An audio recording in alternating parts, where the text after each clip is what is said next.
Good afternoon. We will start with brief statements and then have time for a few questions. Secretary General. Mr. Osmani, dear Vjosa, welcome to NATO headquarters. Great to see you again. We just discussed the recent tensions in the north of Kosovo and the continuing importance of NATO's KFOR peacekeeping mission under a mandate of the UN Security Council Resolution 1244.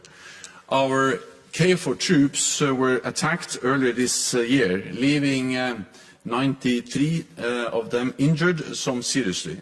This is totally unacceptable.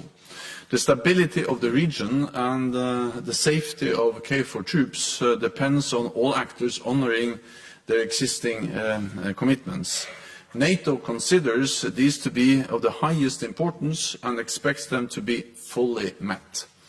In line with Prishtina's commitment from 2013, any deployment of the Kosovo Security Force to the north of Kosovo requires the concurrence of KFOR, and we expect timely and meaningful consultation of any action of the Kosovo Security Force or Kosovo Police that could impact the security environment.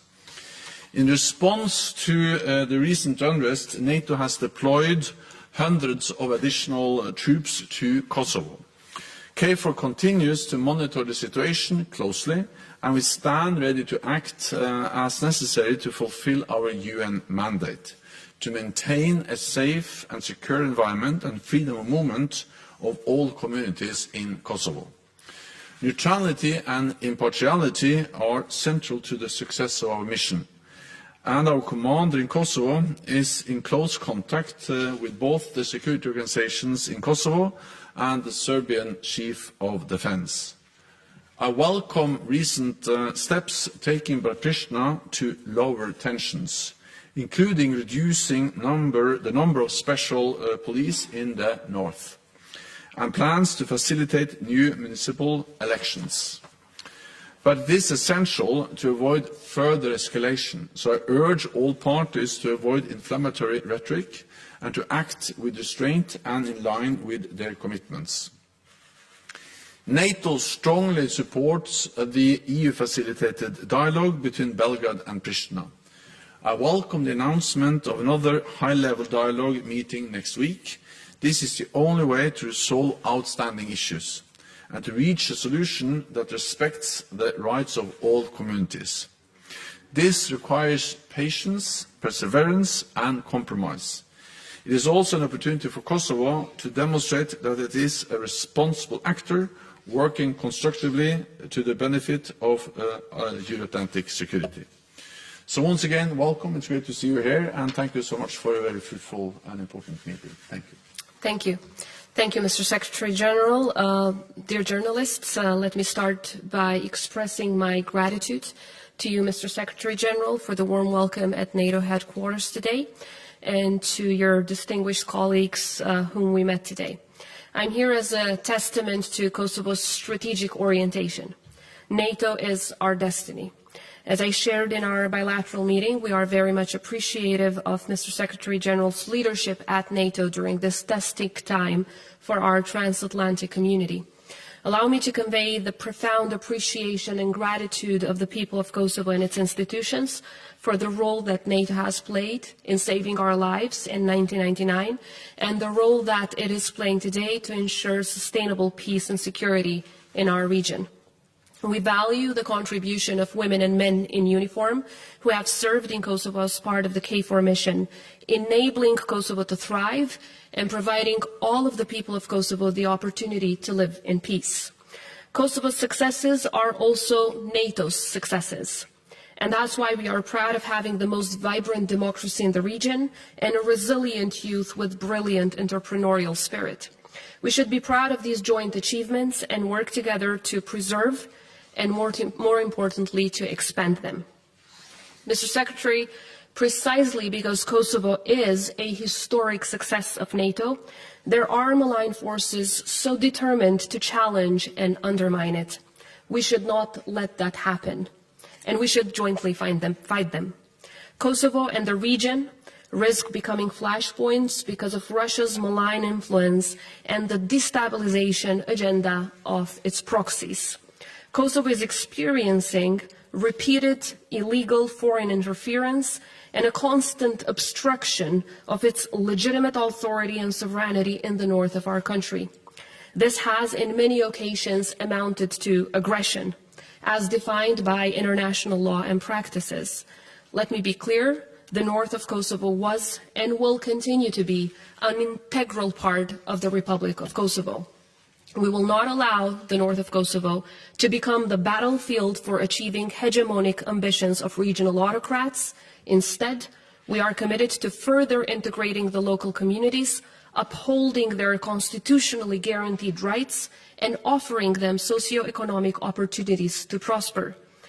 I was deeply appalled and strongly condemned the May 29th attacks against NATO soldiers in the north of Kosovo, which were planned, organized, and executed by Serb organized crime groups, as clearly proven by video footage and criminal investigation by law enforcement agencies.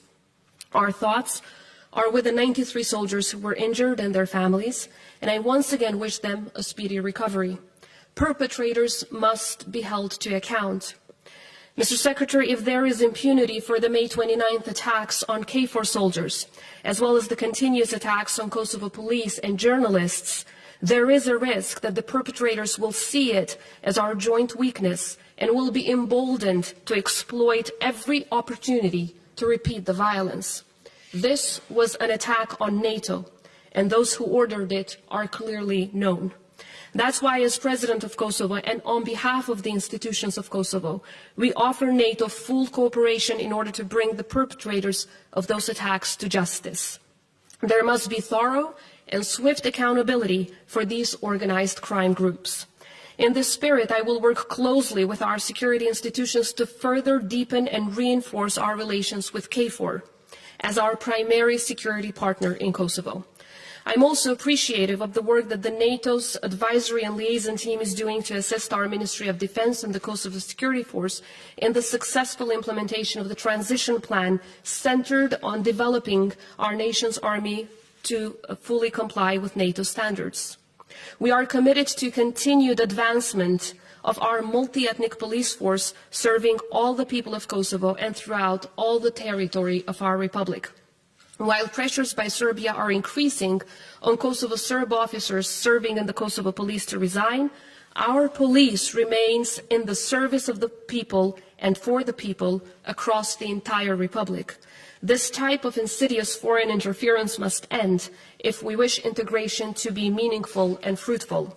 Kosovo, as the youngest country in Europe, is willing and able to give back to NATO allies who supported us both in our darkest hours as well as through our proudest achievements. We are proud to serve alongside allies in peacekeeping missions around the globe and will continue to work with democratic partners to address security challenges in our region and beyond. As part of President Biden's Summit for Democracy, I am proud to have initiated the Global Forum on Women, Peace and Security that is held annually in Kosovo, which provides a platform and a voice for leaders and experts around the world to showcase their critical work on domestic, regional and global peace and security initiatives. Today's meeting with the Secretary General is following the historic NATO summit in Vilnius, which reaffirmed NATO's open door policy. The Republic of Kosovo's strategic objective is joining NATO. We are willing to undertake all reforms and work to increase our security institutions' niche capabilities so that we can provide our contribution to NATO's efforts whenever and whatever they are needed. Kosovo will not waver from its Euro-Atlantic path, ever, under no circumstances. Too many lives were lost in the fight for freedom, independence and democracy. This is the commitment we make and must keep for future generations. Similarly, Kosovo is willing and open to work with NATO allies to find the best modalities that will advance our partnership for peace participation as well as our goal for NATO membership. We have already proposed a formula that works and takes into account the principle of diversity in opinions but unity in action. Mr. Secretary, we come together at a critical time regionally throughout Europe as well as the world. And I come here today profoundly aware of the challenges posed to our hard-fought peace and intensely committed to finding shared solutions to shared problems. As we all continue to feel the effects of Russia's aggression against Ukraine, Kosovo has immediately taken action to support the people of Ukraine, to align with partners on sanctioning Russia, and we will continue to offer all our support within means and capabilities. We will support Ukraine until its inevitable victory, until it liberates every inch of its territory. NATO and Kosovo are eternally tied together. NATO is part of Kosovo's successes, and Kosovo is an example of NATO's moral compass and righteous actions. As the war in Ukraine reminds us, long-term peace and security can be achieved if democracy wins, if rule of law prevails, and if there is mutual respect. Kosovo remains committed to these principles and extends its hand of cooperation to all of its allies and all of its neighbors. We need NATO as a guarantor of peace, deterrent of malign influences, and defender of democracy. We are ready to do our part. Thank you. We'll start with RTK over here, please. Yes, Tuhina, Kosovo Television.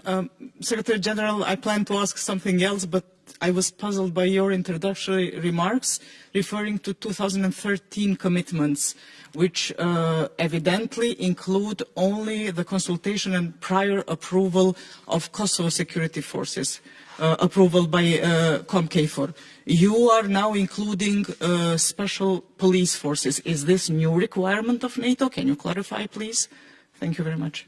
It's not a new requirement. It's the conditions that the NATO's presence has been based on for a long time.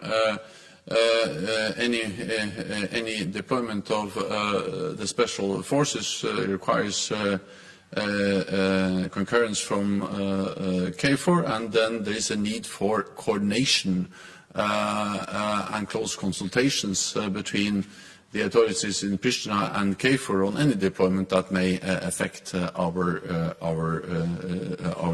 posture and the security in Kosovo. Next, we'll go to Associated Press, please. Lorne Cook from the Associated Press. You heard the Secretary General, Madam President, talk about the tensions and the concerns that he has, and we know that any wrong statement or incident can create problems for personnel in Kosovo. There's a new round of the Serbia-Pristina dialogue coming up next week. I wonder what your hopes for that process are, and what you think of that as a structure, whether that's working or not, because it seems to be moving quite slowly. Secretary General, the President mentioned that perpetrators must be held to account for what happened, and you yourself mentioned 93 people had been injured during the incidents earlier in Kosovo this year. Do you agree too that the perpetrators should be held to account? Is justice being done? Is that happening on behalf of Kosovo KFOR staff? Thank you. The next dialogue meeting between the representatives of the Republic of Kosovo and Serbia will take place on the 14th of September. Kosovo has always been the constructive party, unfortunately the only constructive party in that process. Unfortunately, the list of unimplemented agreements by Serbia is very long, so I will not dwell upon it, but I have to say that our hopes are right now that there would be a balanced approach. A balanced approach by the EU intermediators is a precondition for the success of the process. There were times when we didn't see this balance, so I would like to call upon all of our partners and allies to ensure this balance, to ensure a principle of full equality and equal footing of both parties in the process if we want to see sustainable results and results that truly contribute to peace and security and stability in the region. Now, of course, what remains at this point in time is discussing a sequencing plan for the agreements that were reached in Brussels and Ohrid. Of course, that sequencing plan needs to take into account that the agreement in Brussels has 11 articles, not just one. So we in the Republic of Kosovo have been insisting on full implementation of the entire agreement.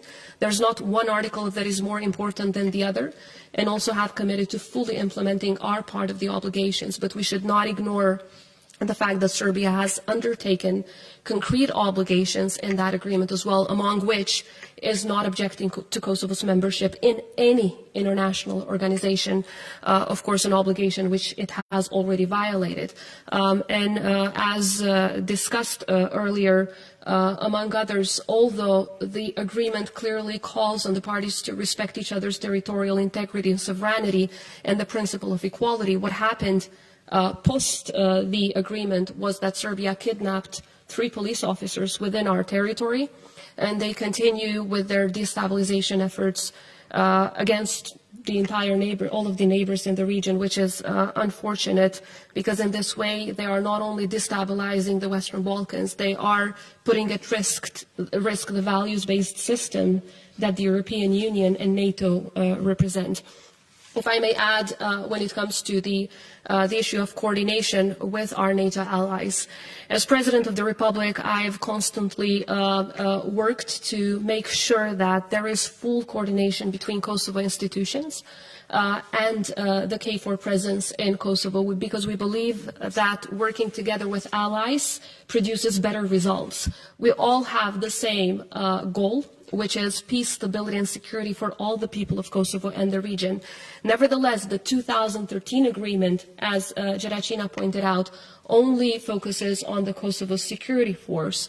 The police of Kosovo has been acting and exercising its constitutional mandate throughout all the territory of Kosovo for more than 2 decades. Yesterday we celebrated the anniversary of their creation, and by the way, it's the most professional police force and a multi-ethnic force in the entire region. But as a principle of coordination, as President, I insist that coordinating with our allies, not just for the North, because Kosovo also has its south, its east, and its west, we should coordinate and work together with allies for every inch of our territory, for the entire region, precisely because of our strategic orientation, which is Euro-Atlantic integration. Whenever we worked together with partners, the results were fruitful. There were more peace, more prosperity, and more stability in the region. So we will continue to work together to address these joint security challenges,